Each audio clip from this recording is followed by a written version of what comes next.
ฮัลโหลสบายดีคลิปนี้เนาะ1 มื้อเนาะในการเดินทางเนาะระหว่างตะเข็บชายแดนลาวเวียดนามเนาะสำหรับการเดินทางเนาะเราเดินทางในช่วงฤดูฝนสภาพเส้นทางเนาะยุ่งยากหลายขนาดเนาะขนาดรถจักรเนาะจากที่เราเคยขี่เราก็ยังได้จูงโหดสิบหายเลยนี่เนาะอันนุ่งรถแดงคันนี้เนาะไปบ่รอดได้จูงเนาะยางน้ำเพิ่นก็ยังมูลลิดๆนี่สิไปได้อยู่บ่นี่ทางมื่นลายพี่น้องรถยางน้ำมันก็เอาขี่มันก็ขี่บ่ได้เนาะมันเป็นทางแบบทางมื่นๆเนาะทางดินเหนียวเนาะพลาดจ้าพลาดจางเนาะเอาควายสีตีนมาย่างก็ยังสิพลาดล่มพุ่นละเบิ่งคักและสภาพเส้นทางนี่เนาะ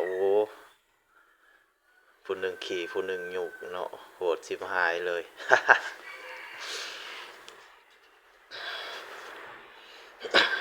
เพื่อสิเฮาสิข้ามไปแต่ละจุดเนาะ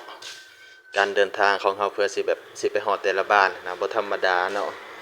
ในมื้อหนึ่งที่เฮาเดินทางในช่วงฤดูฝนนะเนาะถือว่ายุ่งยากหลายเนาะพุ่นนะสิกซ้ายสิกขวาเนาะเพื่อเฮาสิไปแต่ละบ่อนเฮาต้องเกลือขี้ตมคือควายนี่แหละเนาะบางเทื่อก็เนาะเพราะว่า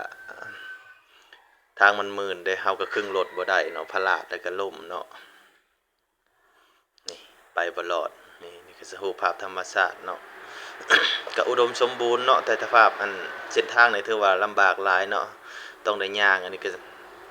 ใส่วีซ่าจอมหยุดเพิ่นเนาะใส่ชุดสปอร์ตดำเนาะเพราะว่าฝนตกเลยฝนตกบ่เซาเนาะจนได้ใส่เกือบโบกเนาะโหดหลายเส้นทางเนาะโอเคขอบใจเนาะพอกันคลิปต่อไปบ๊ายบาย